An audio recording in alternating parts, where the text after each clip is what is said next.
Well, to get started, I always like to talk about longevity. And the human being has the genetic potential to live healthily, to be 120. I'm going to prove that to you in just a minute. Unfortunately, Americans do a lousy job when it comes to longevity. Our average lifespan in the United States is 75.5, about half what we're genetically capable of. In 1990, when the World Health Organization examined the top 32 industrialized nations on Earth, the United States came out 17th. There's actually 16 other countries whose peoples live longer than we do. We ranked 19th in healthfulness. That meant that there were 18 other countries whose peoples live longer than we do before they develop heart disease and cancer and diabetes and arthritis and osteoporosis. We ranked 23rd when it came to live births and first-year survivabilities of babies, and we ranked dead last, 32 out of 32, when it came to preventing birth defects.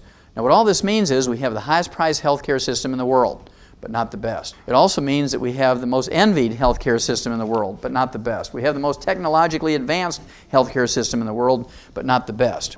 Well, I had a good friend by the name of Christopher Bird for many, many years, over 20 years, and Chris was a best-selling author on books on organically grown food. He was an expert in this subject, and I was always trying to give him vitamins and minerals, and he refused to take them, and he'd tell me, "Doc, I bring my own cooler. I don't eat any hotel food. I bring my own organically grown food, and so I don't need to take vitamins and minerals."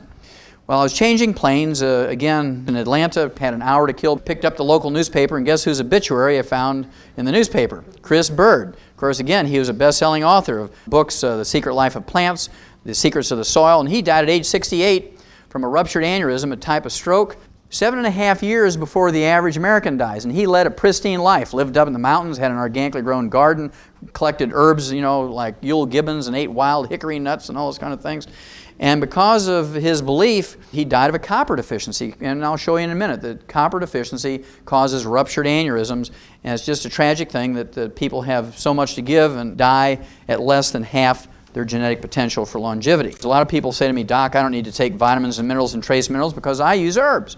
Now, herbs are not nutrition. You have to understand that herbs are not nutrition. They are great plant medicines.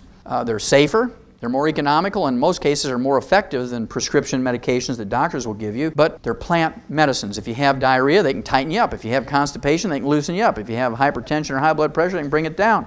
If you have a fever, they can bring it down.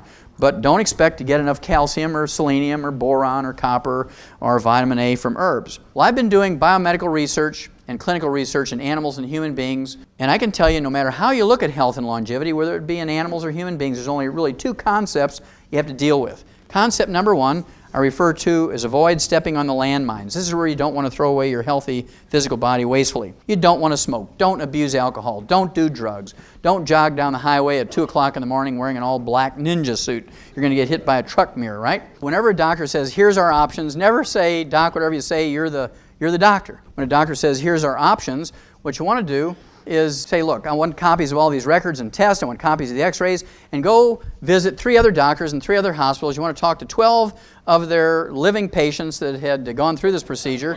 Talk to them, see if you really want to do this. I mean, you do this for your driveway and your roof and your fence and your yard and all that kind of stuff. Why not for your own physical body? That's concept number one. Now that you've avoided the landmines, you're in a good position to do all the positive things that you need to do to go on to live to be over 100.